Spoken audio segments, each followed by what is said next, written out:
The Committee on Science, Space, and Technology will come to order. Without objection, the chair is authorized to declare recesses of the committee at any time. Welcome to today's hearing entitled Midnight Regulations, Examining Executive Branch Overreach. I'll recognize myself for 5 minutes and then the ranking member for her opening statement. President Obama has rushed through many costly and burdensome regulations over the last 7 years. These include the Ozone National Ambient Air Quality Standards, the Waters of the United States, and the Clean Power Plan. The Obama administration shows no signs of slowing down and no doubt will continue to pursue its partisan and extreme agenda regardless of the price to the American people. The speed at which these regulations are being finalized provide little certainty that these rules are based on a sound and transparent review of the underlying scientific data and analysis. The President's regulatory overreach will cost billions of dollars, cause financial hardship for American families, and diminish the competitiveness of American employers, all with no significant benefit to climate change, public health, or the economy. According to the American Action Forum, regulatory costs topped $197 billion in 2015. This is a cost of over $600 for every American citizen. For 2016 alone, the Obama administration has proposed another $98 billion in regulatory cost. According to AAF's analysis, my home state of Texas is one of the hardest hit by these burdensome regulations. Despite heavy and growing public opposition to these proposals, the Obama administration is actively willing to commit the U.S. to costly new regulations that will do nothing to improve the environment, but will negatively impact economic growth. The Clean Power Plan and the Waters of the United States rule are just more of the EPA's attempts to expand its jurisdiction and increase its control over Americans. Congress voted against these rules through the Congressional Review Act last month, and the governors of most states continued to challenge overreaching regulations in court. Yesterday, the Supreme Court blocked the administration's rules to limit greenhouse gas emissions from power plants. The court's ruling confirms that this rule overreaches EPA's authority. But nothing seems to deter President Obama from achieving his extreme and unconstitutional climate agenda. Now, in an attempt to solidify his legacy before he leaves office, the President plans to rush through even more regulations. In the past year, the Department of Energy proposed 15 new energy efficiency standards, compared with just 5 energy efficiency standards proposed between 2009 and 2012. The DOE now works to issue costly energy efficiency rules on everything from household appliances to vending machines, including ceiling fans, air conditioning, and heating equipment, and residential boilers. We should all be concerned about the process the EPA uses to reach their regulatory conclusions. The agency rushes to enact environmental regulations without thorough public review of the data used to justify these rules. This hearing provides yet another example of why legislation like the Secret Science Reform Act and the Science Advisory Board Reform Act are important checks on regulatory overreach. We should require more fairness, transparency, and public engagement in the rule-making process. The President should not rush scientific analysis to appease his political supporters. We all support energy efficiency and a clean environment. The air we breathe is significantly cleaner and will continue to improve due to the development of new technologies. Basic research and development will continue to lead the way to energy solutions. This research should be allowed to mature so the private sector can transition new technologies into the market before the federal government sets new energy efficiency and environmental standards. There may be serious economic consequences if the EPA and the DOE rush forward with these proposed regulations. The cost is certain, but the benefits are not. Today's witnesses will discuss how regulatory burdens fall disproportionately upon small businesses and negatively impact economic productivity. Small businesses, like individual Americans, ultimately pay for these regulations. Higher prices for goods and services combined with reduced economic activity hinder private sector innovation and causes businesses to struggle to stay open. These proposed regulations will have an even greater adverse impact on those who live on fixed incomes, such as the elderly and the poor, who are the most vulnerable to increases in the price for basic necessities like electricity and heat. More should be done to hold this administration accountable. We must cut regulatory red tape and put America back on a path to growth and prosperity. For this reason, I'm pleased the Speaker has selected the Science Committee to help lead a task force to reduce costly and unnecessary regulatory burdens. Rushed regulations in the President's last year are bad for the American economy and the American people. We can't afford to rush through regulations with little substantive environmental benefit and heavy cost to our economy. That concludes my opening statement, and the ranking member, the gentlewoman from Texas, is recognized for hers. Thank you very much, Mr. Chairman. This hearing is unfortunately not a surprise. It fits a clear and constant and consistent pattern on this committee, one that ignores the important work that actually falls under the committee's jurisdiction and instead attacks the federal government's legitimate and necessary role in helping to ensure that the citizens of the nation are protected from public health threats and environmental dangers.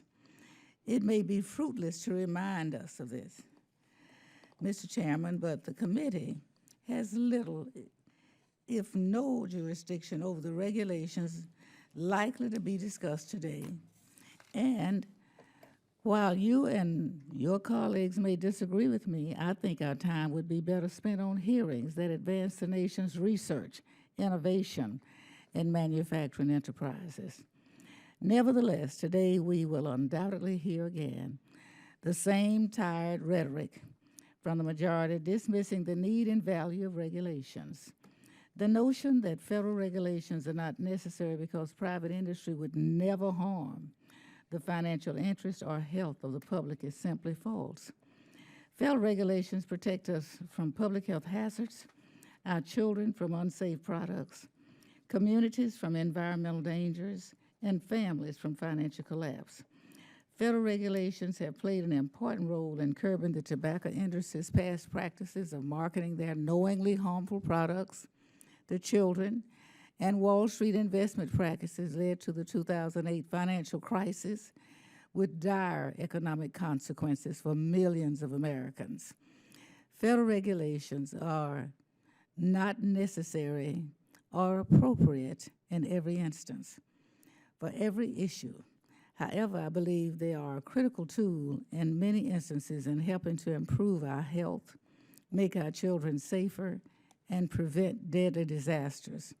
For example, the lead contamination crisis in Flint, Michigan is a clear example of the need for rigorous implementation of federal regulations and standards, not pulling back. Similarly, ongoing massive methane gas leak in California is continuing to foul the environment and endanger the safety of public health. No federal regulation currently address the identification or repair of methane gas links across this country. But perhaps federal regulations could have helped prevent the Southern California gas companies leak, or the 1,724 significant natural gas incidents that have claimed the lives of 79 people and injured 396 others between 2010 and 2015. I believe that the regulations proposed by this Environmental Protection Agency and the Department of Interior to help detect and repair methane leaks are a positive first step. I hope we can agree that issues like the methane gas leak in California should be thoroughly investigated to identify measures to prevent them from occurring in the future. That is why I am asking GAO, the Government Accountability Office, to investigate the Southern California Gas Company leak, where the continuing release of methane has forced thousands from their homes and posed a significant threat to public health. There are serious unanswered questions surrounding this leak and the safety and operation of these pipelines in general, which are far more worthy of this committee's time and consideration than today's hearing. In particular, This committee has a role to play in the technical standards and pipeline safety research governing the country's natural gas infrastructure. Mr. Chairman, I hope you will join me in requesting this review. In closing, I look forward to the day when this Congress and this committee will step back from its counterproductive opposition to efforts by EPA and DOE and other federal agencies who are just trying to carry out their statutorily mandated missions. They may not always get everything exactly right, nor do we, but trying to prevent them from doing their job at all is not a good use of our time. Instead of seeking to score political points by undermining their important work, we should come together in a productive way to advance our economy, a cleaner environment, and a healthier public. And finally, Mr. Chairman, before I yield back, I'd like to enter into the record a letter from 600 physicians, nurses, and other health professionals who support EPA's proposed rule to reduce methane emissions. Okay. With that objection, that will be part of the record, and I Thank you very much, and I must say that I will be departing the committee for a markup in another committee. Okay. Thank you, Ms. Johnson. Let me introduce our witnesses today, and our first one is Ms. Kerrigan, President and CEO of the Small Business and Entrepreneurship Council. Ms. Kerrigan's leadership and advocacy for nearly a quarter of a century have helped foster U.S. entrepreneurship and global small business growth.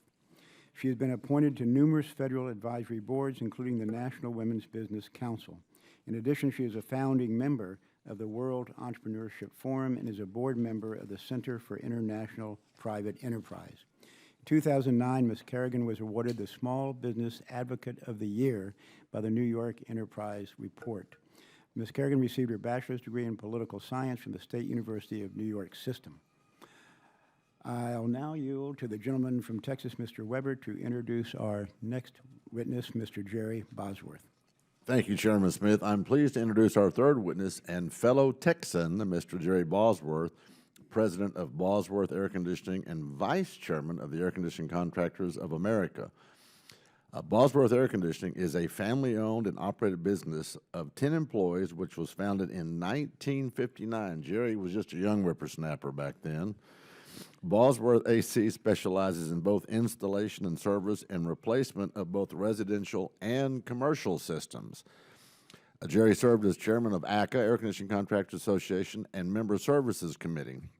Prior to being elected to the national board, he donated his time and energy as a member of the local contracting association, TACA, or we would call it also Houston's Air Conditioning Contractors Association, and served on the board of the state contracting association. Mr. Chairman, we're very grateful to have Jerry here today. He's got one of the oldest, and I might add, finest air conditioning companies next to Weber's Air and Heat on the Gulf Coast. So Waiting for that. So just the free plug now, but Jerry, I'll send you an invoice later.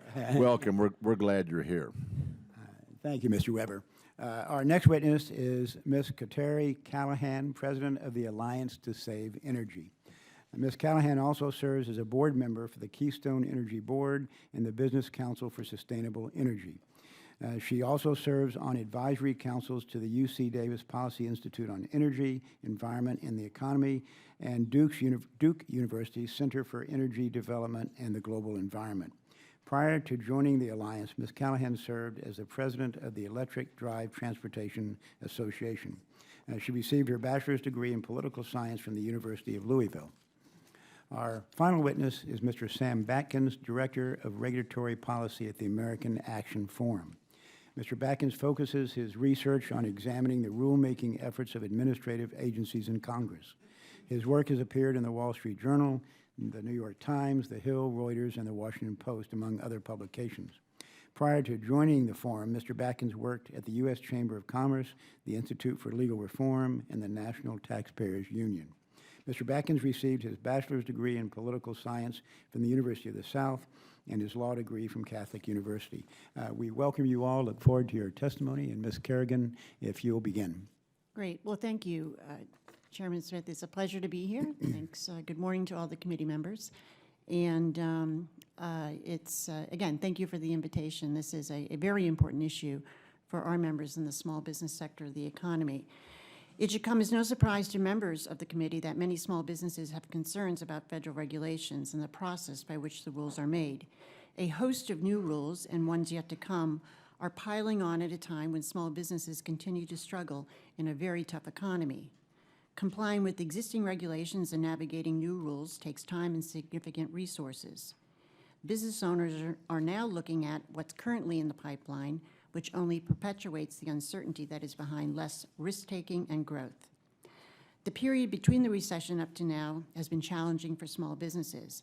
A Bank of America survey conducted mid-year last year found that only 1 in 5 small business owners say they have completely recovered from the Great Recession. So it is times such as these that federal agencies and government policies need to be especially sensitive about how proposed actions impact entrepreneurship and small business growth. After all, even given their struggles and challenges, small businesses and startups still remain the engine of job creation and innovation in our nation. And it's that understanding that was behind the development and passage of laws meant to protect small businesses from excessive regulation and provide them with some voice in the regulatory process. But unfortunately, there has been a breakdown in the process and responsiveness to their concerns. So as we enter a period where there will be a change of administrations, and historically this has been a time where there is an uptick in new rulemakings, I think you can empathize with the concerns of small business owners who feel that their voice and concerns could be minimized even further.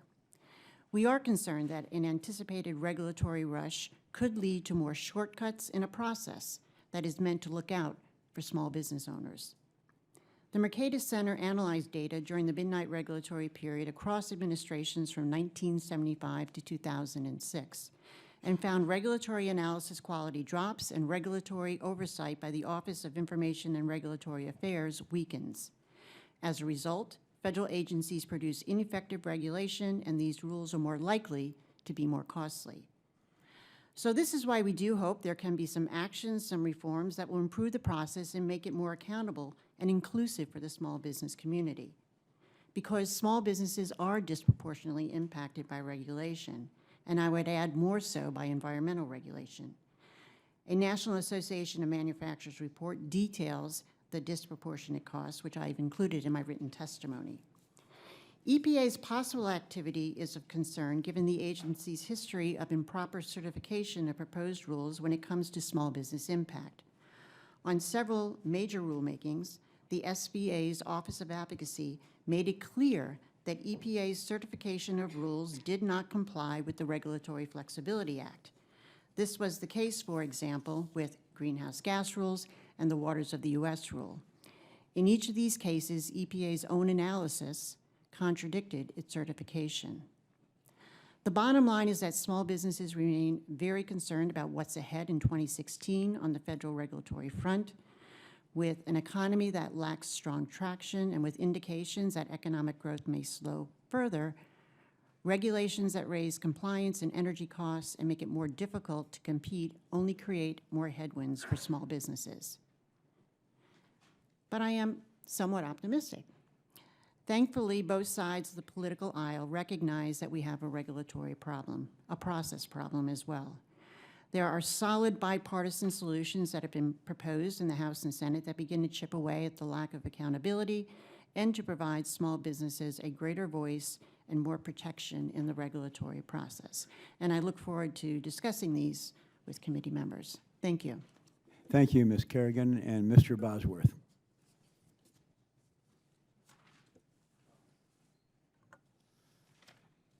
Yes, you still on? There you go. I'm sorry. Chairman Smith, Ranking Member Johnson, and members of the Committee on Energy, thank you for the opportunity to testify before you today. My name is Jerry Bosworth, and I am the president of Bosworth Air Conditioning and Heating in Galveston, Texas. Bosworth Air Conditioning and Heating has been selling, installing, and servicing Galveston County's residential and commercial comfort systems since 1959. I am here today representing the interest of ACCA, the Indoor Environmental and Energy Efficiency Association. ACCA is the leading national association representing the technical, educational, and policy interests of small business contractors that design, install, and maintain residential and commercial heating and cooling systems. but I am also before you today representing more than the 1 million Americans employed by the manufacturers, distributors, contractors, and contractors of the HVACR industry. Today, I would like to highlight some of the concerns related to the uptick in the number of rules and regulations related to the energy and environmental regulations. The Department of Energy and the Environmental Protection Agency have had significant adverse impact on manufacturers, distributors, and contractors. From the Department of Energy, we have seen an aggressive push to increase the energy efficiency standards for residential and commercial heating, ventilation, air conditioning, refrigeration equipment, as well as water heaters. At the same time, we have been problems with the test procedures used to rate some of the equipment that makes it more difficult to achieve these higher standards, affecting a double impact. As an example, the Department of Energy recently proposed to set a new minimum national energy conservation standards for residential natural gas furnaces at 92% AFUE, a ratio that describes how efficiently the appliance converts gas to heat. According to DOE's own economic models, nearly 1/3 of all homeowners in 19 southern states and territories would never see a positive payback from replacing their existing furnace. 12% of homeowners in the 33 northern states, a similar prospect. In proposing to set this standard, DOE is effectively eliminating one type of furnace technology that represents half of the current models shipped today. I have installed a lot of furnaces in my lifetime, but only once have I installed a furnace that approached the standard DOE wants to set as the basic model for all states. Higher efficiency furnaces like the ones DOE wants to mandate as a minimum are not appropriate in all parts of the country, not even the north.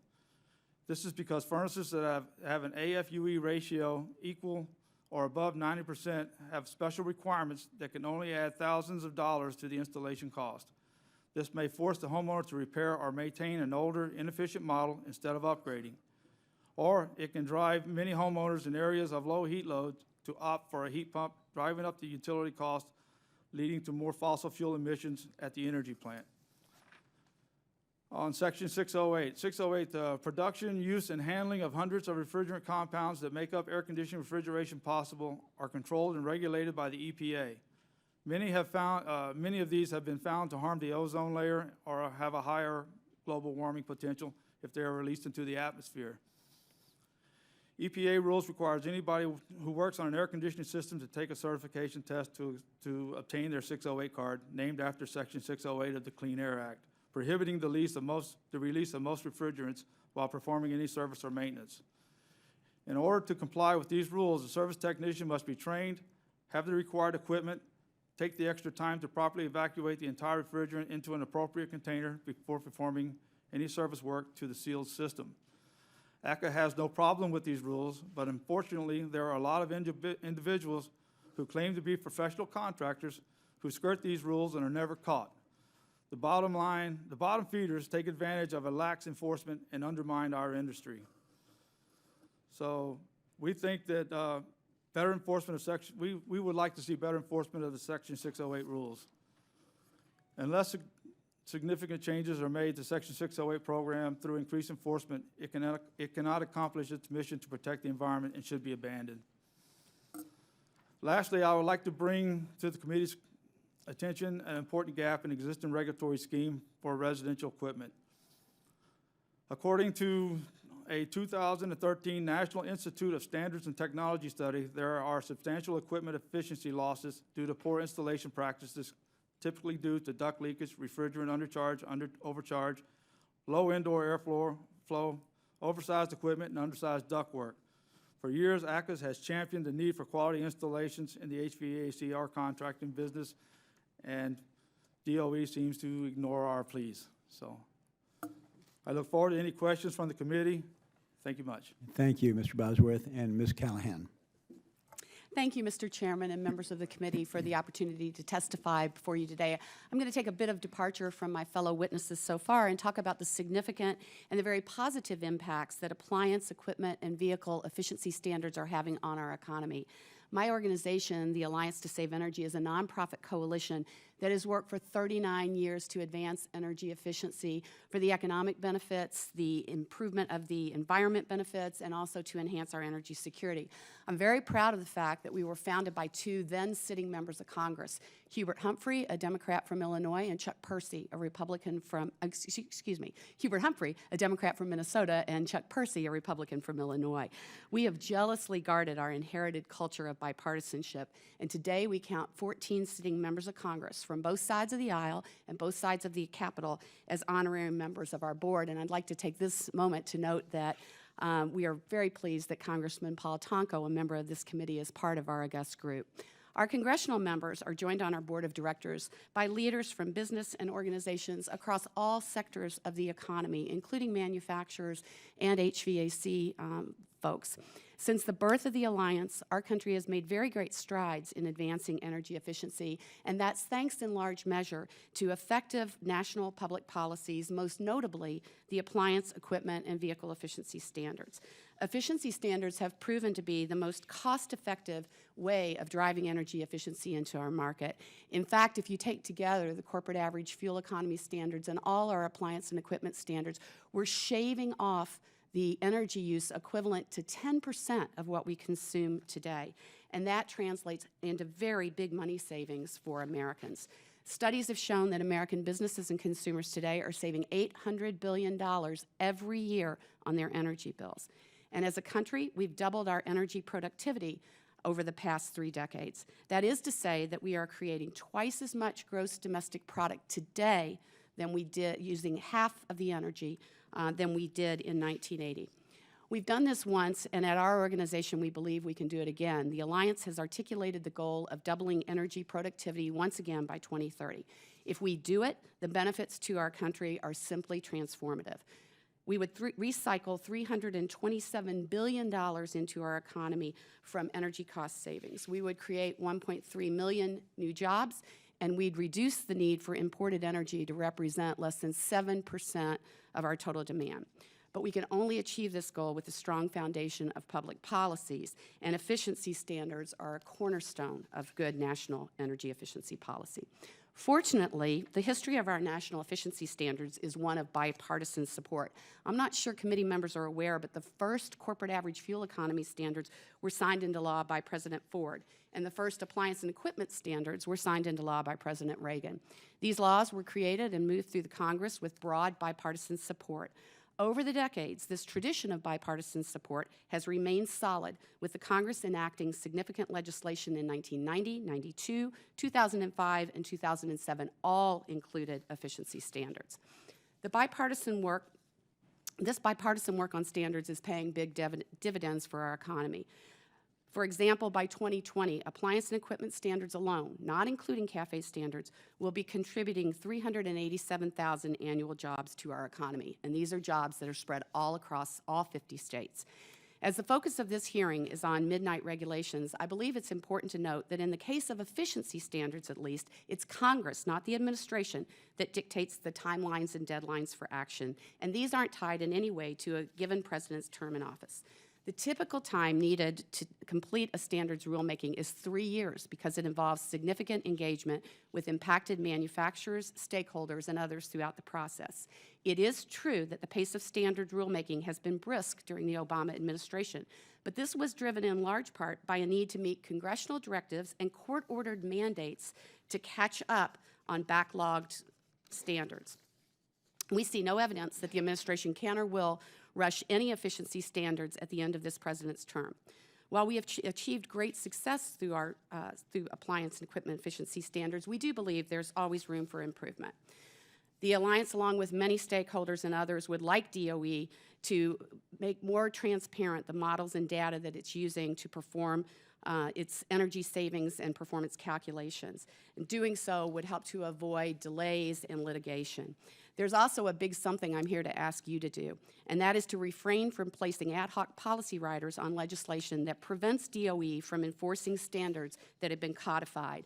Mr. Bosworth already mentioned that this allows what I would call unscrupulous manufacturers, he calls them bottom feeders, to flout the law. So we'd like to see that. So in conclusion, There is a huge portfolio of research and analysis that demonstrates that efficiency standards are driving innovation, saving American businesses and consumers money on their energy bills, and they're creating jobs. All of this leads to a more energy productive and more globally competitive economy. Congress should be proud of the work it has done in this area and should continue this legacy of bipartisan legislation to set minimum efficiency standards for our appliances, our equipment, and our vehicles. Thank you. Thank you, Ms. Callahan, and Mr. Batkins.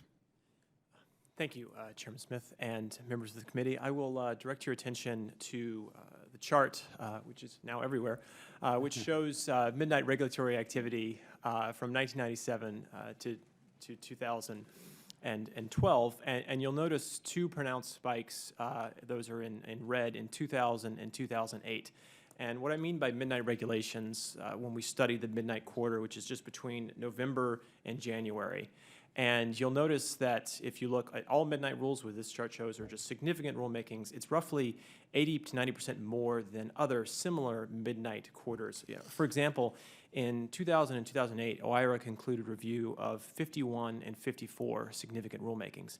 During those next subsequent quarters, so February to April, the next closest economically significant reviews were 20 and 29. So we had almost double the amount of significant regulatory activity during the presidential midnight quarters as opposed to the next subsequent quarters.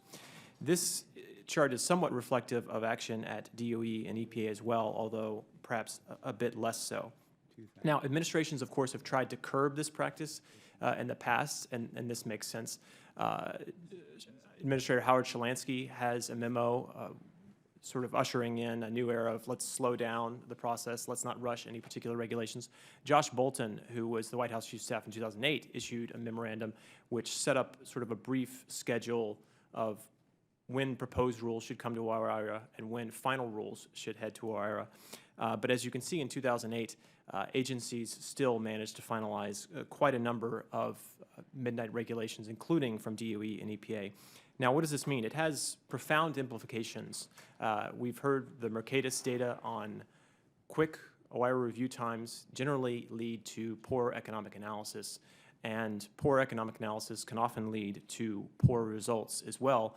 And when we're talking about multi-billion, multi-million-dollar rules, the nation can't afford poor analysis. We want to be able to look back at these rules 5, 10 years down the road and determine whether or not they were effective. And rushing rulemakings through the process doesn't allow us to examine rulemakings, again, 5, 10 years later. So a measured pace that allows a small staff of OIRA to do their job is important. Now, the nation has already paid a pretty high price. I mentioned DOE and EPA for those regulations. If you add up EPA and DOE on a net present value basis, it's roughly $500 billion in costs with an associated 33 million paperwork burden hours. Just to put that paperwork burden in context, it would take 16,500 employees working full-time, 2,000 hours a year, to complete the new paperwork from just these two agencies, which is one reason why the nation's paperwork burden, and I checked today, it hasn't changed that much, is still at the highest level we've seen in recent history. So I've mentioned a lot of figures. What do they mean generally for individuals? Well, regulation imposes transition costs. Those costs can be borne by the firms in terms of their employees' pay or perhaps even employee dislocation. They can be borne by the shareholders at the companies, or they can be passed on to consumers in the form of higher prices, sometimes all three. And agencies themselves do routinely admit, and there is evidence, that a lot of these costs do get passed on to consumers. For example, a hypothetical consumer purchasing a furnace fan, refrigerator, water heater, according to analysis, could pay an additional $600, what is in essence a regulatory tax. The GW Regulatory Studies Center and Sophie Miller have found that these burdens can often be regressive. They are based generally sort of on a one-size-fits-all, but not all consumers have the same preferences. By using discount rates of 3% and 7%, we sort of assume that all consumers behave the same way, and in many respects, that's not the case. In terms of reform to the midnight regulation system, there are a lot of options, some of which are messy. We can do what Rahm Emanuel and Andy Card did when the administration changed over and, in essence, issue a regulatory moratoria. I mean, for an entire month when President Obama took office, no new significant regulations came out of the White House.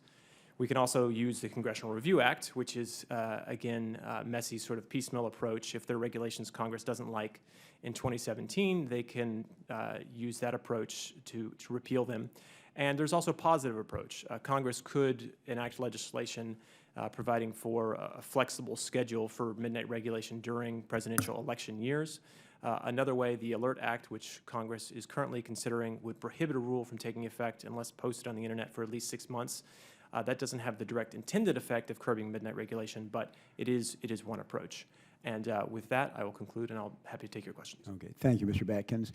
Ms. Kerrigan, let me address a question to you, but at the outset, point out, as I mentioned in my opening statement, that in 2015, the President proposed 15 different energy regulations. In the 3-year period prior to that, he proposed only 5. So that means that last year, the rate of energy regulations was about 9 times what it had been in the previous 3 years. No telling what it's going to be in 2016 if that trend continues. But what is the impact of all these regulations on 2 discrete groups, small business and the economy? Oh, if you turn on your mic, yeah. Got it. I will also add that if you look at the unified agenda that was put out in November 2015, that the administration will also issue 75 economically significant rules this coming year, and last year they issued 62 such rules. So there will be an uptick on that side as well. Yeah, I mean, look at this. As I mentioned in my my statement, I mean, we're still dealing, I think, with a very tough economy from the small business perspective. They're very concerned and continue to be about weak sales growth, the direction of the economy in 2016. I think NFIB had what its small business index came out yesterday, which showed they're very concerned about sort of where the economy's headed in 2016 and what that means for sales growth. So when so there's little wiggle room, you know, when it comes to costs, and regulations add costs on these small businesses. They're already dealing with a flood of the Obamacare regulations and regs over the last few years, and we're also staring at many more workplace regulations, overtime regulations, a whole host of things on top of environmental and energy regulations. So this cumulative impact has a massive impact on their ability to invest, to grow, to hire new employees, to compete in the marketplace, and to survive, quite frankly. Okay, thank you, Ms. Kerrigan. Mr. Batkins, you have heard today, and we've heard the administration say that somehow all these regulations are good for the economy. What's the response to that assertion? Well, I mean, if you take a deep dive and go into their own regulatory analysis, you'll find them admit often that regulations could raise healthcare costs, could raise energy costs, and could raise costs to the consumer. Another impact, which is probably not talked about a lot, is there are, I think, by our account, roughly 30 regulations where even regulatory agencies admitted that costs would exceed the benefits. And there have been a few in the environmental realm as well. So, you know, I think a lot of the big regulations get a lot of play in the press, but again, there are several where agencies have admitted costs would exceed benefits. Okay. Mr. Batkins, last question. What can we do to make the regulatory process more transparent, more honest? Well, it's a great question. One, we've mentioned Mercatus here, their research looking at sort of the completeness of regulatory analysis. And they use a scale of out of 30. And I think DOE on that scale is a 19 out of 30, which is not a grade that I would want to get, but it does actually best other cabinet agencies. EPA is about a 15 out of 30. So one thing that a lot of, when I talk to people who actually have to comply with regulations and are looking at the regulatory impact analysis, is they want a way that they can sort of completely reproduce what the agency's analysis says. And that might be the case sometimes, but oftentimes that's not the case. And the ability to sort of really see with the agency what their assumptions are and how those assumptions play out and the data represented to the public. Okay. Thank you, Mr. Batkins. The gentleman from New York, Mr. Tonko, is recognized for his questions. And let me say, I'm going to need to excuse myself for a few minutes, but we'll catch up on the gentleman's questions later on. Okay, thank you, Chair. And thank you to all of our witnesses for joining us today.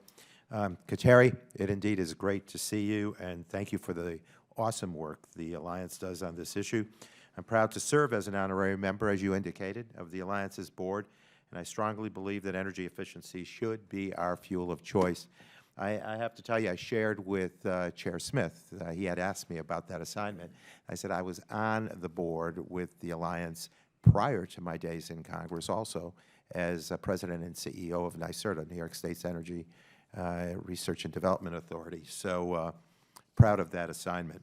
I'm especially proud that New York's capital region has recognized that it is indeed necessary to innovate and make the transition to a more energy efficient world. So my question to you, Ms. Callahan, in your assessment of the industry, it is your experience that regulation often will spur the private sector to innovate. Do you agree that private industry in America has proven time and time again that it has the ability to adapt and grow when new rules or policies are introduced? And specifically, how have you seen industry innovate as a result of energy efficiency standards? Thank you very much for that question, Congressman Tonko. I couldn't agree more strongly that regulations have led to innovation and technology, and I want to talk about that in a minute, but I also want to address, if I could, for a second, Chairman Smith's questions as well. Our information that we have is that DOE issued 10 standards or updates to standards in 2014 and 10 in 2015. There are 16 on the regulatory agenda now, and if they follow suit, a couple of those they'll defer from updating, a couple others may flow over. So we don't see that there's going to be any big uptick in that. And I think it's also really important to note that of all of the regulations that are at OIRA for review, all but one have been there for more than 90 days, so they're overdue. And only one is a final rule. So it's just going along in the regular process, in the regular order of how we establish efficiency standards. So let's talk about how they've created innovation and driven it. A great example is a refrigerator. A refrigerator today uses 75% less energy. It only uses a quarter of the energy of one that was built in the 70s. It's 20% bigger, and it costs about 25% less in real dollars. So we're getting it all. We're getting better products. We're getting greater choice. The light bulbs, which have caused some controversy in terms of the mandates that were put forward there. I would note that it was the manufacturers working with us, the stakeholders, working with members of Congress to put those in place. And what we've seen now, instead of one choice of an inefficient incandescent light bulb, we have many. CFLs, we have LEDs coming onto the markets. The prices are falling dramatically. Now you can choose color in the light you want. You can choose longevity of light bulbs. You have a wide selection, and all for costs that are coming down very significantly. The list goes on and on. Clothes washers, dishwashers, they perform better. Clothes washers, as an example, they cost about 45% less than they did before standards were put in place. Dishwashers are down about 30%. So you see costs falling for the first price. You also get the savings on the back end. And let's remember that homeowners are spending the second most amount of money in their budget on their energy bills. After the mortgage, next up is energy bills, which are about between $2,000 and $2,500 a year. So we're getting all kinds of innovation in products. We're getting savings in both ways, products that are coming to market and on the energy savings. So we see it really as a win-win-win. And a lot of that secret sauce is because the manufacturers are working with DOE in a transparent way to develop standards that they know they can meet. And also, Mr. Batkins' testimony argues that efficiency standards can have a negative impact on low-income consumers that may have to pay more initially for equipment that meets those standards, and then they may not keep those items long enough to reap the life cycle cost benefits. How would you respond to those assertions? And is this a significant issue? And if so, what would you recommend to address it? Well, I couldn't disagree with that more. First of all, a lot of low-income people actually rent homes and pay utility bills, but there's a split incentive. The people that own the buildings that supply them with the dishwashers, the clothes dryers, they don't have an incentive to put in the most efficient equipment because they're not going to be paying the bills. The person that lives there pays the bills. And so if you set minimum levels of efficiency allowable in the market, you make sure that the low-income people, like the people that can afford higher-end products, are getting an efficient model and they're saving on their energy bills. I'll go back to the light bulb. You know, people on fixed incomes or low incomes might make a choice to buy a 25-cent incandescent light bulb over a $2 CFL or a $3 LED. That's going to cost them $60 over the cost of the product. So, you know, a lot of people just don't have the information at hand, don't know that decisions they're making are going to cost a lot more. So, again, I think that, you know, as long as it's cost effective, as long as these are improving and innovating products, the low-income folks are benefiting, as are the high-income folks. Thank you very much. And with that, Mr. Chair, I yield back. I thank the gentleman. Before I recognize myself for 5 minutes, I would like to give Mr. Batkins a chance to respond to that previous statement. Sure. In my testimony, I sort of just merely highlighted the research which exists now, which basically just looks at consumer preferences by income range. Obviously, there are some consumers who will come out with a net benefit from efficiency standards, but what the existing research looked at was discount rates, and they found that lower income consumers typically had much higher discount rates than higher income consumers. And if you use those higher discount rates for a lot of these energy efficiency rules that were studied, they turn net costs as a result. Thank you, Mr. Batkins. And actually, Mr. Bosworth, would you like to weigh in on that as well?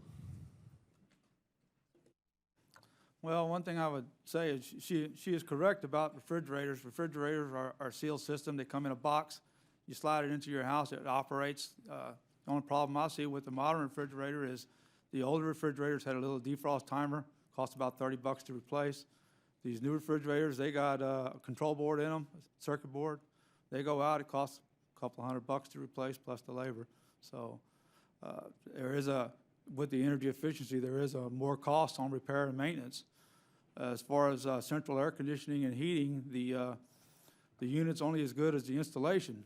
And you can put in a 13, 14, you can put in a 92 AFUE furnace, but if it's installed improperly or if it's installed to undersized ductwork, or a duct is leaking in the attic, or return air is leaking from the attic or from the basement or whatever, it's not going to get the efficiency.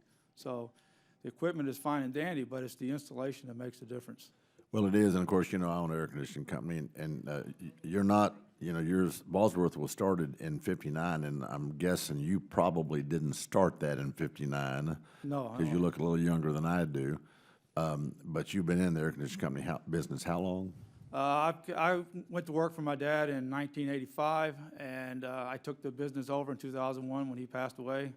And right. So far, we're still paying the bills. Well, I started Weber's Air and Heat in 1981, November of '81, and you know, you and I would agree. There's a lot of stories of people who are hard pressed to pay for these higher efficiency units, and then when they do break, boy, there is a shock to them because they are so much more expensive to repair. And Ms. Kerrigan, I'm going to give you a chance to weigh in on what they cited as well. I think I'll address this from the, from the small business impact in terms of, the energy, in terms of, some of these standards and regulations that, there are winners and losers, I think, in the small business community. I mean, certainly there are those businesses who gain, from these types of regulations and mandates, but there's a host of other businesses, the manufacturers and others that, they're real costs, involved into their businesses in terms of the changes that they have to make, in terms of their opportunity for growth, in terms of where their capital goes, their competitiveness, et cetera. So, there's a cost to businesses, to small businesses, and to the people that work for those businesses as well. Well, thank you. I just wanted, since your study was cited, Mr. Batkins, I want to make sure that the others had a chance to weigh in on that as well. Now we're going to recognize myself for 5 minutes with questions. Mr. Batkins, continuing with you, the chairman mentioned in his opening statement that your analysis that you conducted on the cost of the regulations promulgated under President Obama, which for last year alone cost $197 billion, or about $600 for every American citizen. Now, I'm assuming that means men, women, and children, quite frankly. And I'm just thinking children don't pay utility bills. Is it just me? It doesn't take an economist to understand that this regulatory burden will hit the poorest Americans the hardest. So I want you, if you can, I want you to elaborate on the kind of economic damage we have seen from these DOE and EPA rules, and what has that meant in terms of costs for American families just during this administration's tenure? Sure. Whenever you hear figures, tens of billions, hundreds of billions, realize that a good portion, or at least some of the costs, ultimately get passed down to consumers, and that acts as a sort of a regressive tax. It almost acts like a sales tax on consumers. And beyond just the consumer angle, there's also the angle of businesses. We've done some research which has found that as higher regulatory burdens increase, you'll actually get fewer small business growth and more deaths from small businesses. And what we have found, which was, I think, most surprising as the regulatory burdens increase, is that we actually found growth in the largest businesses. So not only do these businesses have sort of regressive impacts on consumers through higher prices, higher energy bills, higher utility bills, but it can also impact small businesses as well, because they don't have the capital, the ability to compete with sometimes with larger competitors. Well, that's great. And I want to move right over to Mr. Bosworth, because he and I both ran an air conditioning company for a long time. And so every time the SEER rating is changed, I can tell you that it makes, for that company, is going to have to change their advertising, change their ads. They're going to have to train their technicians. They're going to have to bring more literature in, not to mention that the manufacturers and distributors have to do that as well. And so every time we do that, Jerry, I think, have you experienced that it runs your costs up, and then therefore you have to charge more for that equipment? Well, the equipment definitely costs more money. That's just the way it is. I mean, every time it's more efficient, somebody gets paid. So with us, with getting more and more higher efficiency equipment, we have to learn how to install it better. We do install it better. We have some, it has different techniques for the installations. But my biggest concern is that, especially on 92% furnace, they're a condensing furnace. Right now, the furnaces we install are non-condensing furnaces, and they're 80% efficient. When I first got into trade in 1975, the standard furnace was a 60% furnace. It was 40% of the heat went out the roof, and that's just the way it was. But the repair on between the 60% furnace and the 80% furnace went up dramatically when we started installing 80% furnaces. And like I said, I don't know about the 92% because we've only installed one, and it was only installed for a few years, and the customer didn't like it. Well, I can tell you, we've looked at them, and they're super expensive, and they don't pay back in Texas. And so what happens is the cost of all of this expensive equipment is going to hurt the low income the absolute most. And let me just say, you mentioned earlier in your testimony about the Department of Energy. You know, when I was the Texas State Rep, I was on the Environmental Regulatory Committee. And we wanted people on the TDLR, Texas Department of Licensing and Regulation. I'm an air conditioning contractor. We wanted people on that board who actually knew our business and hopefully had experience in our business. Do any of y'all know, are there any members, any of the folks that work for these agencies, DOE or EPA, that has actual business experience in an air conditioning company? Ms. Callahan, you seem chomping at the bit. I'm chomping at the bit. I don't know about air conditioning companies. I'll think about that for a minute. But the gentleman that runs the Building Technology Program, which is where the Appliance and Standards Program sits, is a 30-plus year veteran of Pacific Gas and Electric Company, one of the largest utilities in the country, and ran all of their efficiency and demand-side management programs, so worked directly with manufacturers, understands those issues. And well, I appreciate that. I want somebody who's been in those homes looking those people in the face. Let me say that in the process, the way that it's set up, and there's a big ongoing debate on the furnace standard right now, and a lot of input coming in. There are stakeholders sitting at the table working with DOE, manufacturers, the stakeholders, working with DOE, trying to come to a consensus opinion on this and rate. And so it's a process that's ongoing. Those voices are being heard at the table. I'm running way over out of time, so I appreciate that. But let me just say that we want to make absolutely certain that regulations that are promulgated are based on not just the idea that somehow they ought to all be more and more efficient. And I would add, too, for the record, that, and Jerry, I know you've experienced this in the air conditioning business, manufacturers, in order to gain a competitive edge, will actually build a better product. They will build a more efficient product. They will build a better product just for competition. And I'm going to end by saying, quoting one of my favorite speakers, Ronald Reagan. You know, Reagan said, somebody comes along with a better mousetrap, the government comes along with a better mouse. So anyway, I'm going to yield to the gentleman from Virginia, Mr. Byron. Thank you, Mr. Chairman, very much. I'd like to thank the chair and the ranking member for having this hearing in the first place. Very important. And thank all of you for coming and being with us. And I especially appreciate the perspective from both the majority and the minority that regulations are important and that it's important that we get them right. I've been in business 42 years, and see the impact that OSHA has had, that clean air and clean water and food safety and drug effectiveness and all these incredible things. But it's also important that we get the balance right in terms of the cost effectiveness. I remember when I served in the Virginia Senate, one of the proposals was that we get rid of all asbestos in Virginia schools at a cost of $2 billion. And they estimated it would save the life of one child. We said, well, is that the best way to spend $2 billion in terms of children's health? And maybe not. So let me move on. To Mr. Batkins, your chart I thought was fascinating because I just wanted to point out that the high point was in 2008 when George W. Bush was president, and that the low point over all those years was in 2012 when President Obama faced a very uncertain election against Mitt Romney. So I was glad to see that it was very presented in a nonpartisan way. That this is not just beating up on President Obama for what you fear will happen in 2016.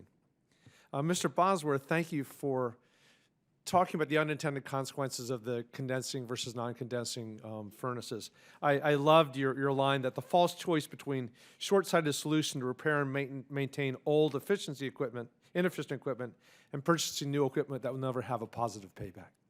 But Ms. Callahan wrote, and I quote, "The process that leads to standards is informed at every step by stakeholders representing diverse sectors so that negotiations reflect the respective interests of industry and consumers and will have positive effects on the environment." And you just elaborated on that, Ms. Callahan, just a minute ago.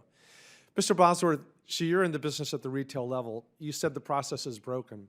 How does your experience differ from what Ms. Callahan talked about in terms of promulgating these regulations?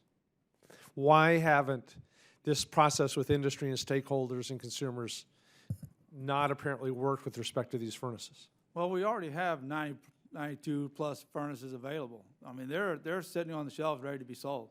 There's just no demand for them, at least in my area. And I would think in the Midwest, or not the Midwest, but the Southwest, there's no demand for them. Maybe in Minnesota, Wisconsin, those areas would be nice and would work good. Matter of fact, I used to work in Minnesota where most of the furnaces were condensing furnaces. So there is a place for them, but it's not in the whole United States. Like I said, where I live, air conditioning is more important. And selling higher efficiency air conditioning, when it went from 13 SEER to 14 SEER this year, was no big deal. Everybody wants a higher efficiency air conditioning because they pay a high light bill. Their gas bill is minimum. So your argument would be that the regulation needs to be fine-tuned based on where you live in the country. Well, I really think it's what people want. It's consumers will drive the economy. I mean, they'll drive the force towards the 92%. Mr. Byer, I'm going to give you extra time because I went over so much. But would you yield for just a second? Yes, sir. I'm thinking really what you're driving at is the idea that somehow one size fits all. We would argue that high-efficient furnaces are probably not going to be popular in Texas. You can't hardly give them away. But then again, high-efficient air conditioners may not be all that popular in Minnesota. So I yield back. Thank you. Okay, thank you. Yeah, we sell a lot of all-wheel drive cars after Snowmageddon here, but they're tough to sell in Florida. So, Ms. Kerrigan, some of the statistics that you quoted, I know they're not your statistics, that leaving aside manufacturing, that other firms, 50 employees or less, the full regulatory burden, $11,724 per employee. Environmental regulations, $3,574 employee. I'm trying to think here, because I know my financial statement really well, how I could ever get to numbers that high for my employees. The only way I could do it would be to consider the built cost of, complying with fire codes. I certainly don't think you would want us not to dispose of Freon and antifreeze. I actually remember back in the early 1980s, we used to pour the antifreeze down the drain, and I called the EPA, and they said, well, that's what everyone does. We're in a very different world right now. How much of that $3,574, which I can't imagine is more than about $600, do you think we shouldn't be doing? Well, that's a very good question. I think the point of the including the National Association of Manufacturers study, which shows the impact of regulation on small business and the disproportionate impact, is that when it comes to smaller firms, that particularly in the manufacturing sector, that it's very difficult to, they do not have the scale, they don't have the size to, to spread these costs around. And it does cost them more to comply with these rules and regulations. So, yeah, I don't have an answer to that, specific question. I just, from our perspective, we just want, from a regulatory process perspective, we want the process to do what it's supposed to do in terms of protecting small businesses, to look at the economic impact, to consider their concerns, to mitigate the costs where possible in terms of complying with those rules and regulations. So, I think both sides of the aisle in terms of, small business impact and regulation in general, do agree that, small business is being sort of undermined, in this process, and their voice is not being heard. So, well, I'd just like to invite you or somebody from your organization, and I do this with great respect, to come into my business with my daughter or my brother and walk through and see where you could figure out which regulation we should reverse, because I can't think of one. I also can't think of one that costs very much. So. You mean on the in the environmental side or across the broadly? board? Across the board. Oh, okay. Well, there's. And I'm talking about retail automobile dealerships.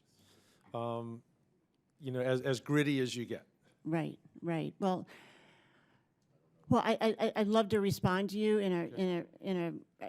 get with my staff and my chief economist to provide you sort of maybe with the list. But if you look at healthcare regulations, the Obamacare regulations, in terms of tax compliance costs, things like that. There are ways, I think, where we can squeeze these costs and make them less burdensome for small businesses. All right, thank you. One last question. Ms. Callahan, thank you, too, for being so bipartisan in and reminding us that these things have evolved over decades with Democrats and Republicans working together, which is what we would like, again, moving forward.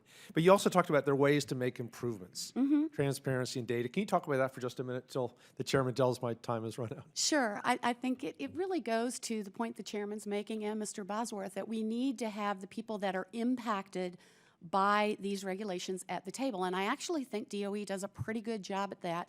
Where we think they could improve is the transparency of the calculations that they're making. What are the models they're using? How are they coming up with the numbers on cost effectiveness, on performance? Because often industry will have very different numbers. And so if the stakeholders they understand and it's transparent what DOE is doing, they can make more informed and better inputs into the process. We also think that if you vest people in the process and listen and hear them, it's less likely that you're going to have litigation, which causes delays in these standards. I would say that, so many of the standards, we're talking about a couple that are controversial. Most of them are ones that manufacturers have agreed to before they're put into final form. So these are things that the manufacturers are working with the stakeholders and with DOE, and it's a process where air conditioners in Texas aren't a big deal when it goes up to SEER 14. We just want to make sure that Mr. Bosworth and Mr. Weber's are at the table. Right? Yeah. Thank you, Mr. Chair. I thank the gentleman for yielding back. Now I recognize Dr. Babin from Texas for 5 minutes. Yes, sir. Thank you, Mr. Chairman. And thank you, panelists, for being here today.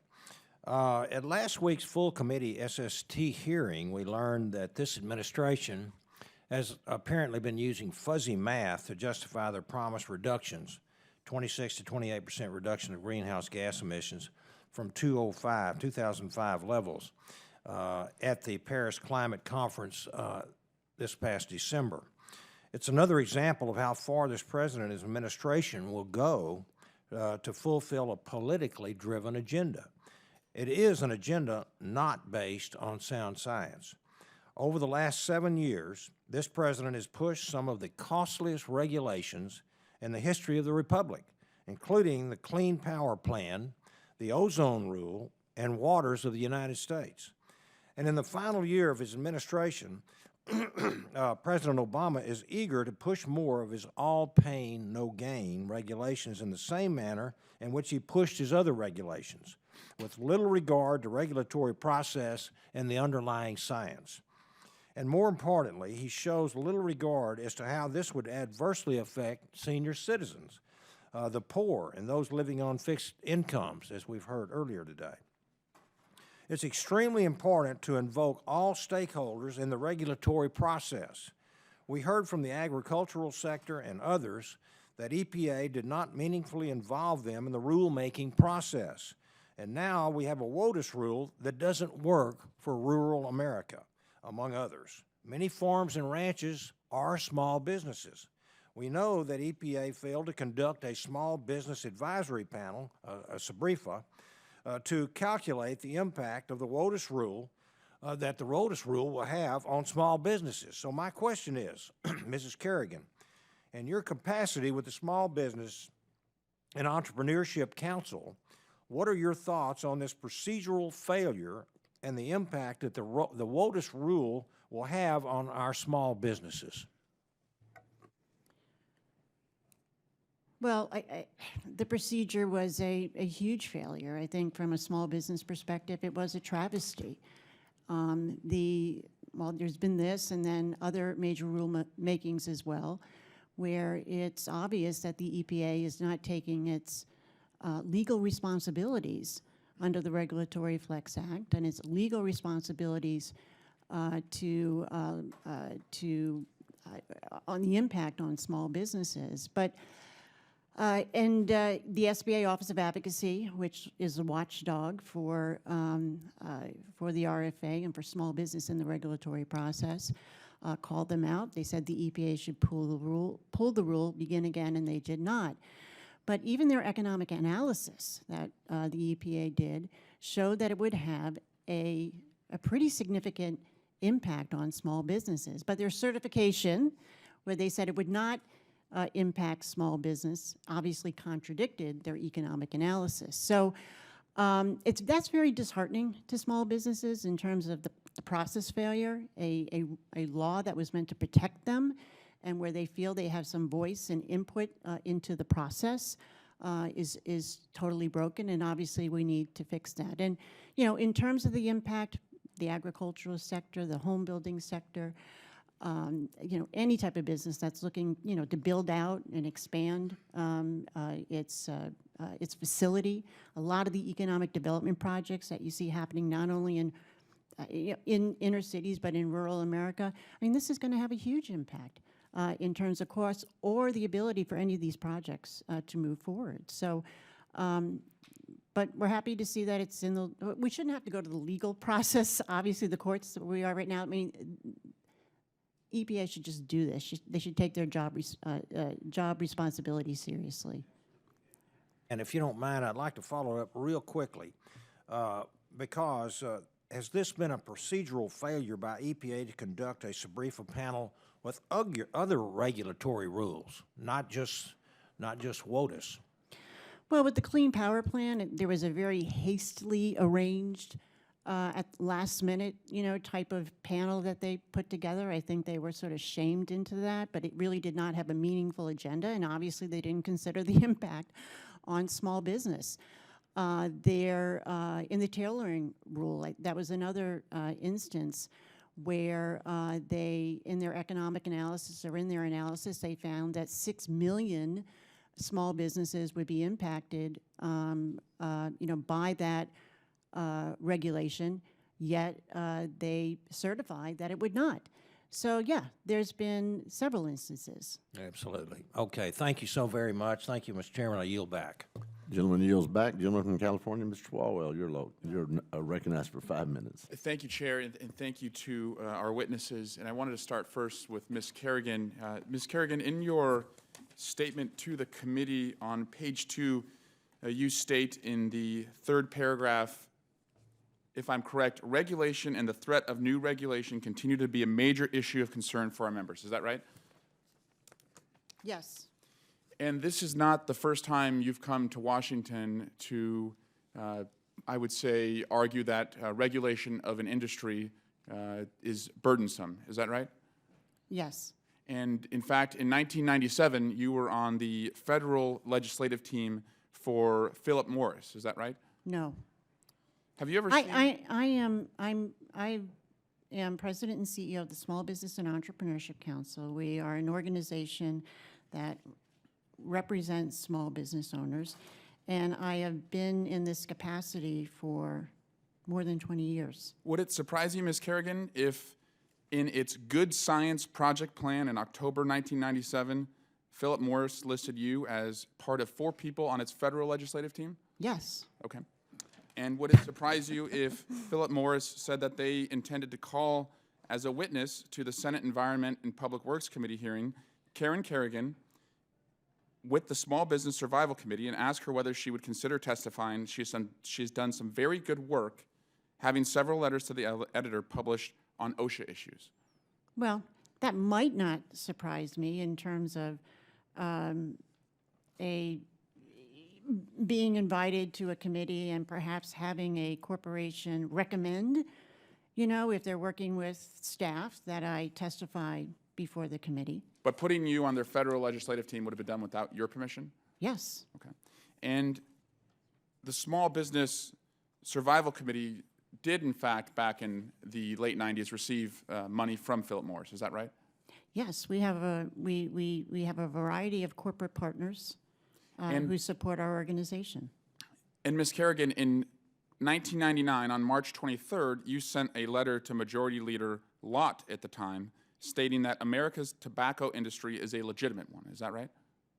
I did, probably. I mean, it was a legitimate industry. So I have to look at what the context of the letter is, though. If I could see that letter, and if you have access to it, I'd. Behind you and to your right, you'll see the Good Science Project Plan. That's Philip Morris's Good Science Project Plan, where they list you, and you can see your name is highlighted in a red box, Karen Kerrigan, as being a federal legislative team member. Right. And would you call tobacco something that is good for science or good for health? I wouldn't call it good for health, no. Okay, thank you. No further questions, Chair.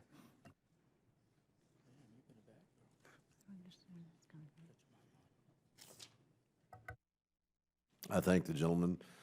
That was an interesting exchange. But we do want to be a bit more current and on the issues here today, I think. So I'm going to recognize the gentlelady from, no, I'm going to recognize the gentleman from Illinois, Mr. LaHood, for 5 minutes.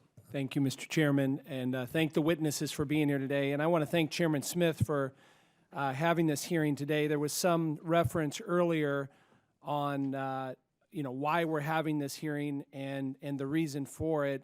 And I would just tell you, in my district, when I talk to small and medium-sized businesses, or I talk to farmers or healthcare providers or people in business, it's the #1 issue that they talk about in terms of regulation, the overreach of the federal government, and the biggest hindrance to growing their small or medium-sized business. When you also look at these regulations and the overreach, from the standpoint, we've heard some argument on, from the other side on how these regulations make sense, and we all want clean water and clean air, which we all share in that. But I think the other part of this is you look at what these lawsuits that have been filed in federal court. We look at yesterday, the Supreme Court ruled, put a stay on the climate rule, which is significant. Basically, let these lawsuits go forward, stopping that in its tracks. You look at the waters of the U.S. regulation. 2 federal judges, one in North Dakota, one in Cincinnati, have issued injunctive declaratory judgments on that, basically saying these need to be stopped. They cannot go forward. And I think that's, if you look at the legal reasoning there, it's because of the overreach and the violation of laws here. You also look at the executive order on immigration that is now going to the U.S. Supreme Court because the Fifth Circuit underlying that has ruled that that appears to be unconstitutional.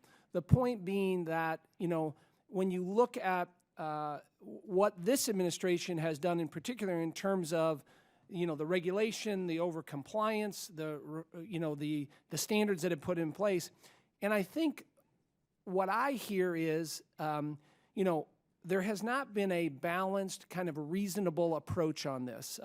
Working with business and industry, that seems to be the common theme. And the question was asked earlier, well, what rule would you reverse?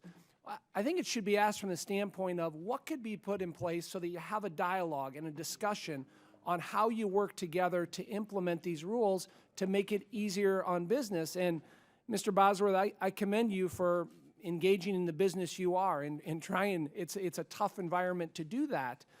But I guess for you, Ms. Kerrigan, in terms of a more balanced, reasonable approach in working with business on implementing these rules, you know, whether you could comment on that. Well, I think it all starts at the beginning of the process, the federal regulatory process. And you're right, there needs to be a balance. I mean, regulation is essential to the functioning of our society, to the environment, to health, to the free market, to business, to job creation. And there has been protections in place in law where that type of small business input and engagement, along with the economic analysis and the analysis is supposed to take place to look at what the impact will be on small businesses. I think the dialogue needs to take place before the rule is proposed. And in fact, in January of 2011, when the president issued his executive order on regulation, which built on Clinton's executive order, I mean, that was one of the pieces that he put in there, that regulations where it's appropriate and where it's feasible should bring in stakeholders, small businesses, other groups, at the front end of the regulatory process before the regulations are even proposed. Well, and I would follow up with Mr. Batkins on this. You know, at the end of your testimony, you talked about what we need to do to reform this or change this. I mean, clearly when you hear of a midnight regulation, that frightens every business owner when you've had an election that has occurred, and then between the period of time of an election and when somebody gets sworn in, that you're going to have all these regulations come forth when there's really no accountability, right?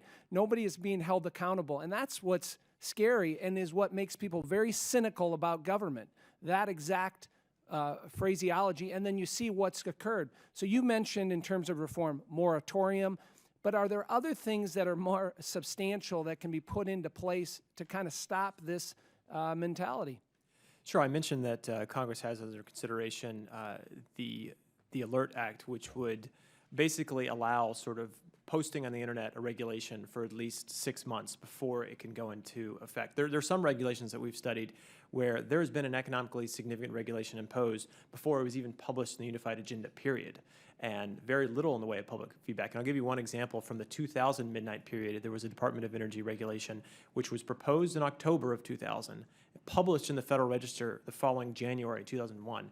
The entire rulemaking history was less than the comment period for the Clean Power Plan. So that's how quickly some rulemakings can move through the process in a matter of a few weeks.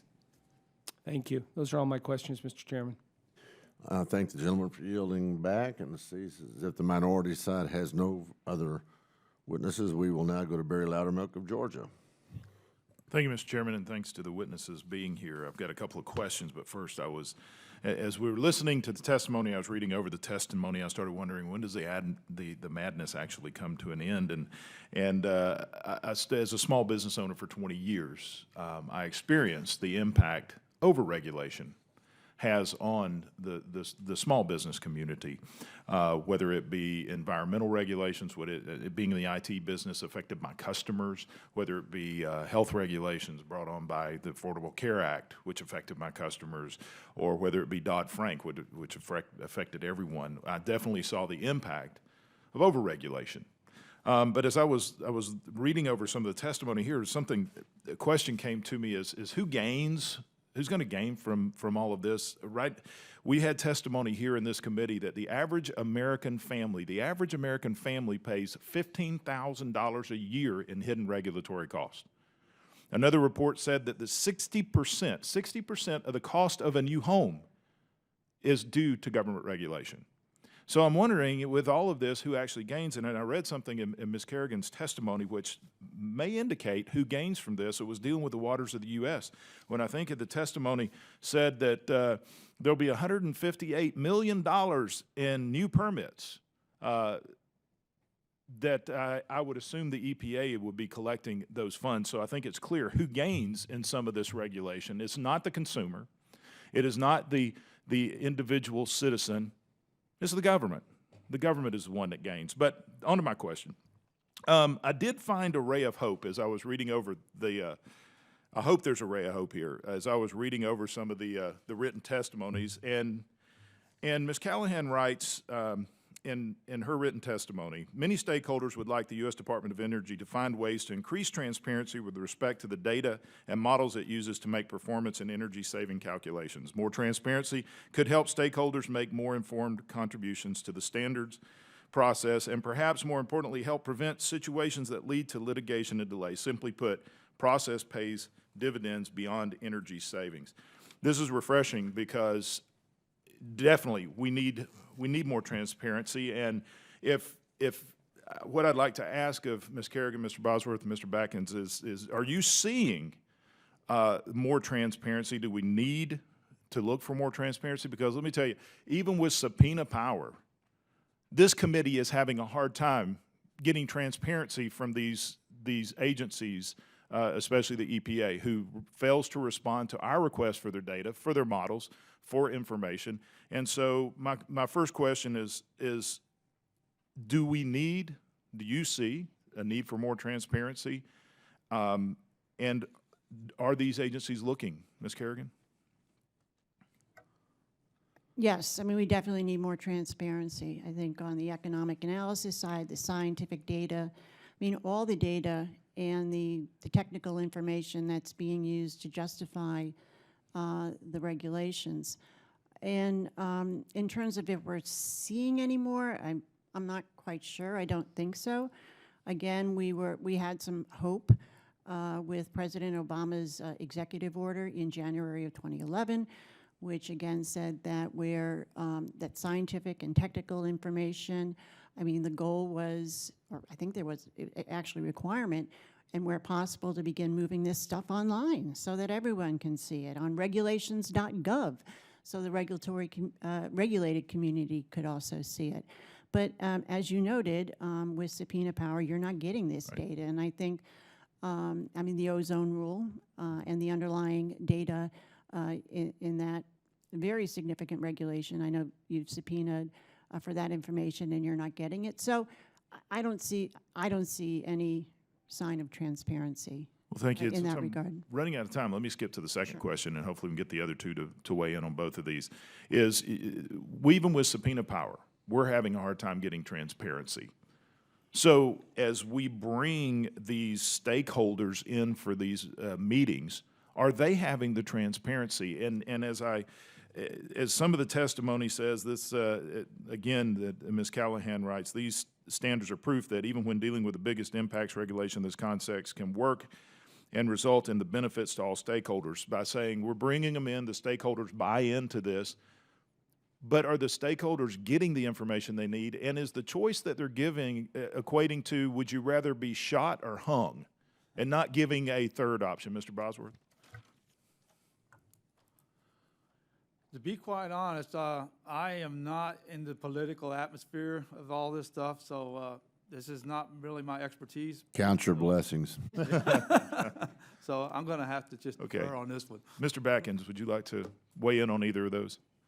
Sure. I mean, there's always, I think what you fear, especially like I mentioned, when you're dealing with these multi-million, multi-billion-dollar regulations, you don't want that unknown. If a regulation is getting finalized and industry still has questions, and there might even be some uncertainty, a great deal of uncertainty for regulators, you don't want that degree of unknown. And what's more troublesome is that, we're sort of issuing hundreds of regulations, and the number that actually we go back and look at and determine whether or not they were effective or not is on the area of 1 or 2%. I mean, Congress has the benefit of passing a budget and going back and seeing whether or not programs were effective. On the regulatory side, it is really just sort of a black hole of information. May I make a comment, Mr. Loudermilk, since you're quoting my testimony? Can I comment on this as well? Sure, and then I'll yield back, Mr. Chairman, after Okay. her comment, since I'm out of time. Okay, I just want to say that narrowly focused on the energy efficiency standards that are being set by the Department of Energy. I want to remind you what's also in my testimony is that Department of Energy is just executing the job that it's been given by the Congress, and it sets regular timelines and dates for looking at updating standards. Sometimes they demur. They believe that, and they have to make a designation that it's not time to increase that energy efficiency standard, and they did that. They did that last year. They did it the year before. We expect them to do it again this year. It's a 3-year process typically, and it engages stakeholders from the beginning of the process. So, Ms. Callahan, I hate to cut you off, but I've got to go to the gentleman from Florida, Mr. Posey. We're running out of time. Mr. Posey, you're recognized. Thank you very much, Mr. Chairman. Most people think members of Congress make all the laws. In my office, 4 years ago, we started collecting the daily register that's delivered to every member of Congress, 435 members of Congress, 100 members of the Senate, every day, excuse me, of the executive orders, rules, proposed rules, changes in rules. And I ask people, how big do you think that stack is now? And I get answers, from like 4 feet, 6 foot, 8 feet, 10 feet. Well, it's 7 stacks over my head now. And that mostly is laws made by unelected people, unelected bureaucrats. It shocks a lot of people, but that's the very issue we're talking about here. Ms. Kerrigan and Mr. Batkins, how do EPA and DOE regulations hurt those who live paycheck to paycheck, for example, senior citizens or others who may be on a low income level? Ladies first, time's wasting. Sure. Yep, sorry about that. Well, costs. I mean, look at it's a very difficult economy. I mean, there is, in terms of wage growth, is not growing. There's a lot of costs, and with, for example, under the Clean Power Plan, if you're going to have electricity costs, are going to be jacked up anywhere between 5 or 20%, depending upon which country. Which part of the country you live in. I mean, that's real money. That's real money, and in sectors too. For example, the whole coal industry and some of these mining towns that are being wiped out. I mean, the small businesses and their employees because of rules that are affecting coal. So it impacts. It has a very, very difficult, a regressive impact, I think, particularly on low-income and middle-income people. Okay, thank you. Mr. Batkins? Sure. I mean, I would echo those comments as well, noting that, a lot of the research that we have today shows that not everyone along the income ladder benefits the same way from EPA or DOE regulations. But when the regulations are promulgated, they sort of assume a homogeneous consumer, and that's not always the case. Our consumer preferences are different, our time series are different, our income streams are different. So yes, a lot of these regulations can have regressive impacts.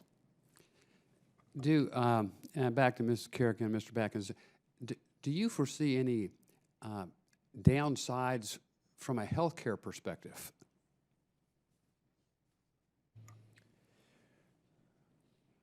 You mean, I guess disbenefits, if you will, to, Yes. Individuals impacted by these regulations? I mean, certainly it's if you lose your job, I mean, that has an impact on access to health care? Has it impact on your health in terms of stress and everything that goes along with that, in terms of your ability to provide, you know, for your children and your family? I mean, that's one thing that comes to mind. Sure, there was actually an EPA regulation which was issued, I believe, in 2011 or 2012, and in it, EPA forecasted $52 million in environmental disbenefits, was the term that they used, from dirtier air and dirtier water, which was a bit of a surprise coming from EPA. There is actually some research on employment dislocation and what that means for mortality and morbidity going forward, and research has found that employment dislocations can lead to a 15 to 20% jump in mortality the 20 years after a dislocation. So in a sense, it can all be connected. I hear from a lot of senior citizens, and I have quite a few in my district, that the pressures on them to choose between medication and paying their utility bills. Is that a common thread that any of you have seen among seniors? I mean, I don't study it at that sort of granular level, but I can understand certainly, you know, how that would be the case. When you're talking about, you know, in some instances, a regulatory tax of a few $100s, there are going to have to be some trade-offs made, and I can certainly see that taking place in the real world. Okay. Mr. Bosworth, could you give examples from your business experience about how excessive regulations have resulted in unintended consequences? Well, with the energy efficiency standards going up and up, we have seen where we've been pulling out like 10-SEER equipment and trying to install 13 and 14-SEER equipment in a spot. It won't fit. If you go to, all y'all have homes and all y'all have furnaces and air conditioners at your home, you go take a look at your furnace and see where it's sitting. It's sitting usually in a closet or in the basement. It's usually got walls built around it because nobody wants to see them. The problem comes is when it needs to be replaced and you go to like a condensing furnace. Well, a condensing furnace is probably about a foot taller than the standard non-condensing furnace. So then you got And you got to deal with the condensate. You got to deal with the condensation because it's got an acid-based condensate on it, and it can't go into a cast iron drain. It's got to go into a PVC drain. So there you have to do some plumbing. Then you have venting.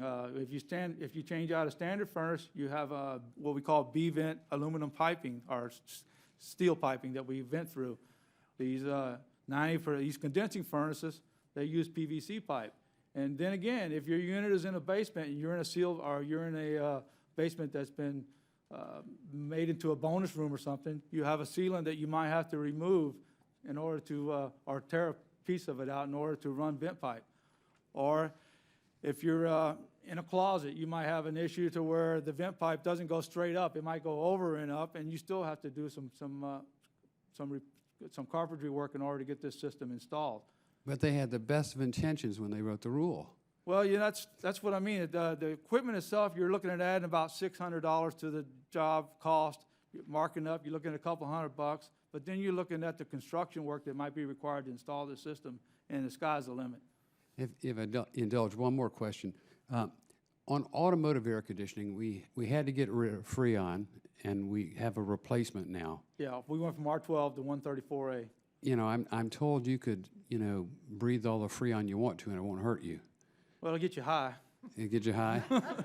We better not. Probably want to strike that from the record. But I'm told if you breathe the replacement stuff, it can kill you. Well, the replacement stuff we have now is we don't breathe it, we reclaim it. And that's what I was talking about, Section 608. Most of us that are ACA contractors or premium contractors, we try to be premium contractors. We abide by the rules. We reclaim the refrigerant, we take it to a disposal site or a recycling site. But there's a lot of contractors who are what I call bottom feeders, right. Who will go and they'll install a condensing unit. They'll take the old unit back to their garage or their house or whatever, and they'll just slowly vent it out on the way home. So some of these EPA rules, which I believe in, I think they're good. They're good for the environment, but a lot of them are being ignored because there's no bite to it. Okay. Thank you, Mr. Chairman. Mr. Knight, you're up. Thank you, Mr. Chair. I have a couple things. One, I'd just like to state for the record, because I know this was said about Aliso Canyon earlier today, that we have called for a congressional committee on the gas leak in Southern California. It is in my district. Hopefully we'll be capping that in the next week or so. And I have put forward a piece of legislation that will be a baseline of regulation from the federal level. So not all regulations are bad. There should be a baseline, but in that, there's about 30 states that have to deal with underground piping, and they should be the authority in that, and they can build regulation and legislation around that. A couple things I wanted to bring up, though. You know, I think everyone goes around their district and they talk to businesses, and businesses say, regulation is killing me, it's hurting me, it's taking away from my bottom line, or I'm having to pass it along to the customer or whatever. But then we don't hear specifics. And we had a bill earlier this year by Representative Smith about called the Scrub Act, and it was talking about regulations that might not have been looked at over years or been outdated, or looking at the hundreds of thousands of pages that we have on the books already, and why can't we look at some of these regulations and maybe get rid of them? When I was in the state legislature in California, there was a state in the South that had just gotten rid of their law that you couldn't leash your alligator to a fire hydrant. That probably had gotten outdated. I don't know when that was dated, but at some point somebody said that was no good anymore. So what do we do about this, Ms. Kerrigan? How do we find certain regulations from industries, or how do we get industries to come forward and say, this is hurting me? And I'm going to give you a little follow-up on that here in a second, but I'll let you start with that. Well, I think the Scrub Act is a good idea, and I think legislative efforts or anything that we can do, I think, or Congress can do to reassert its authority in this area is needed. I know over in the Senate and in the House, actually, there's bipartisan legislation that would establish a legislative commission to do just that, to look at all the rules and regulations, see what needs to be not only repealed, but modified, changed, updated, modernized, whatever. And I think that's a really good idea, because you will get the input from a wide array of stakeholders on that. And that's exactly what I'm looking for. I need the Mr. Bosworths to come forward and say, you know, these are the regulations. This is what I have to do on a daily basis when I shouldn't have to do this on a daily basis. If we did this on a monthly basis, if we did these reports on a monthly or a biannual basis, it would still cover what we need to. But since I have to do them on a daily basis or a weekly basis, it's costing me time, or I have to hire somebody, and it's taking 6 hours out of their week. Recently, we've seen a decision that I've written a letter, and we've got 108 members on this letter, about the decision to raise the $23,000 of where you have to pay overtime, and they're raising it to over $50,000. At that point, you're going to hurt small business. You're going to impact them, and that's why we've gotten so many small businesses and so many organizations to sign on to this letter. But that's something that we can identify. We can say, if you take that $23,000 overtime limit and you raise that to $50,000, and now everyone under $50,000 has to be paid overtime, I can actually point to that, and I can actually say, this will detrimentally hurt small business. So that's what I'm kind of asking for homework is, especially some of these industries. You know, I come from California, so we overregulate pinball machines. So I know that some of these folks come from states that don't do that, but the farming industry in California, the farming industry across this country is detrimentally hurt. Many of the small shops that work on cars, that work on houses, are hurt beyond belief, and it gets passed on to us. So what I'm going to ask is, if we can look into some of these industries and maybe help us with a list, because I do believe that regulations can help. I do want clean air, I do want clean water, I do want clean working conditions, but I also want to be able to buy products at a price where I can afford them and a middle-class person can afford them, instead of sitting at home saying, I just can't afford to do that, so I'm not going to do it. Or I'm not going to be in compliance because I can't afford to do it. Or the small business person that says, if I do that, my business goes under. Those are the things we hear on a daily basis. And those are the bad stories that we hear. I'm not going to comply with the law.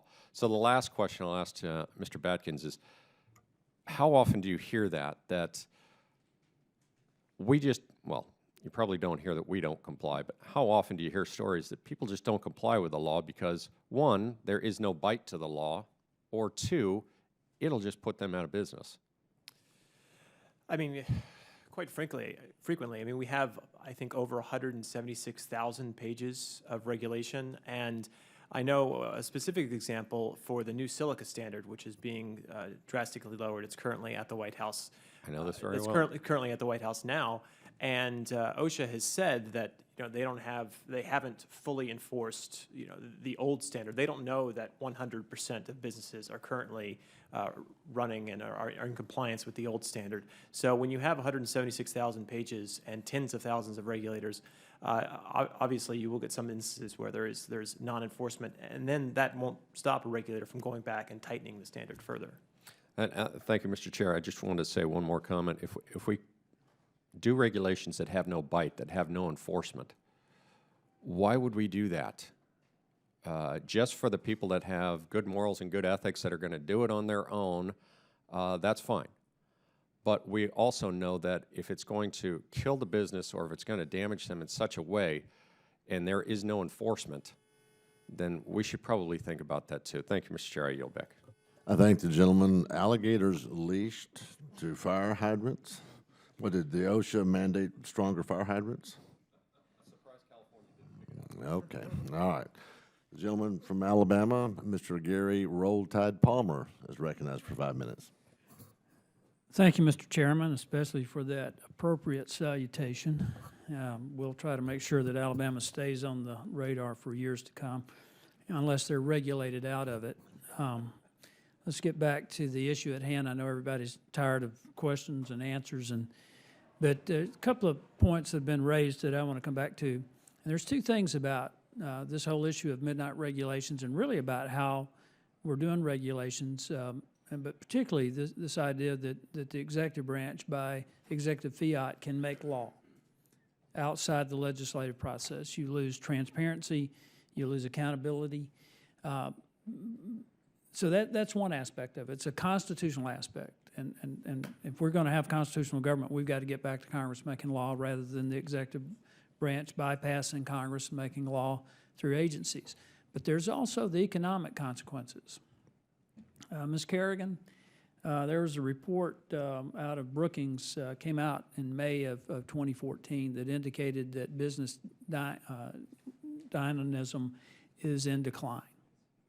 Have you seen that in your field of work? And here's a slide from that report that I want to draw your attention to.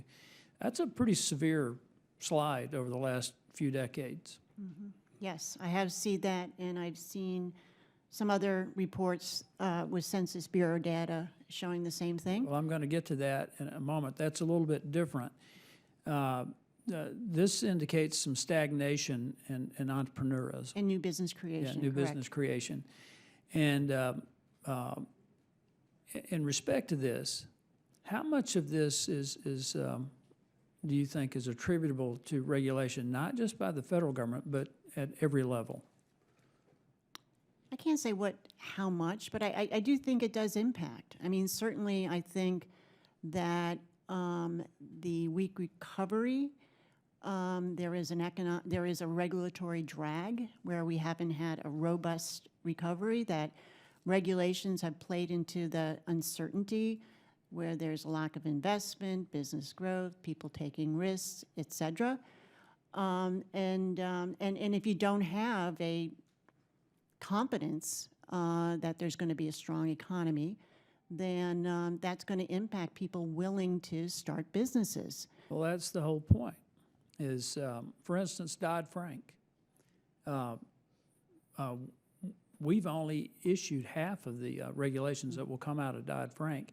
And if you look at all of the regulations that have been issued, all the pages of regulation during the last 7 years, for instance, I think it's somewhere north of 25,000 pages, Mr. Chairman, and that includes all the regulations related to Obamacare, somewhere north of 25,000 pages. But Dodd-Frank by itself, and it right now is over 27,000 pages. So we have an environment that is not conducive to risk-taking. It's not conducive to capital investment. And as a matter of fact, there's, I think Mr. Loudermilk mentioned it, that the cost of regulations on our economy last year was right around $2 trillion. That's a little over $15,000 per household. Some people say that's a hidden tax. Well, it's not a tax. I mean, at least a tax goes to fund something. And it's not hidden. It's buried in everything that you come in contact with. And it's killing us in terms of disposable income that would go into the economy and in terms of investment capital that could go into business startups. And it's had an impact on business growth. The United States, in terms of other industrialized nations, we don't rank in the top 2, 3. We're not number 5. We're number 12. We're behind Hungary. There's another slide I'd like for the committee staff to put up.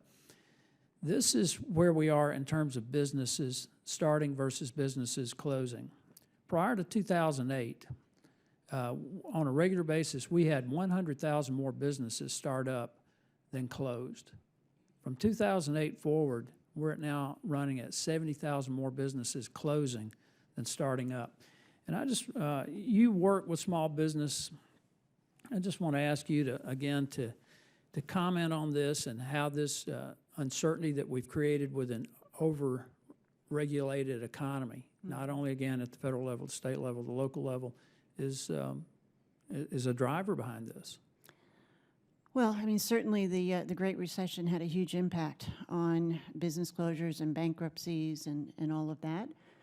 And as I noted in my written testimony, 1 in 5 small business owners say they haven't fully recovered from the recession. So you know that they're operating under very difficult conditions, and there could be something that, you know, it could be a regulation potentially that can put them under.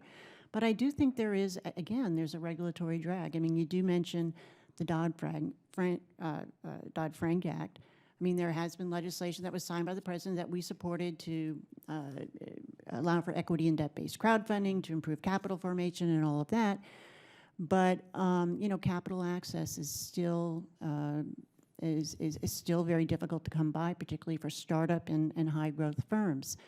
So I think 2016 will be an interesting year because, you know, businesses still continue to have the same outlook in terms of weak sales, and they're not confident in terms of where the economy is going. And you have to have that confidence and that momentum, that traction in the economy and strong growth, I think, to reverse that chart. Having come out of a think tank environment, working in the think tank world for 25 years, I'm very much data-driven. But I'm also informed by what I hear on the street. And I constantly run into people who talk to me about the regulatory environment, the uncertainty, and how difficult it is today to start a business. And I've literally heard guys tell me that they're going to shut their business because it's just not worth it anymore. I've heard guys say, I was thinking about expanding, I'm just not going to do it because it's just not worth it anymore. And this is a huge issue, Mr. Chairman. I thank the committee for having this hearing, and my time has expired. I yield. I thank the gentleman, and I do want to say also that I thank the witnesses for staying on topic for the issue at hand. And actually, I would note for the minority, we hope that going forward, the minority would focus more on the substance of the hearing rather than on the background or actions of any witnesses. Ms. Kerrigan, I'm sorry you had to endure what I believe was called a pretty staunch cross-examination. I guess if I was doing it, I would say there's probably times in some of the witnesses' lives where they even drank beer in college. I won't ask you to raise your hand, and maybe even too much of it. Now, maybe I should ask up here for them to raise their hands.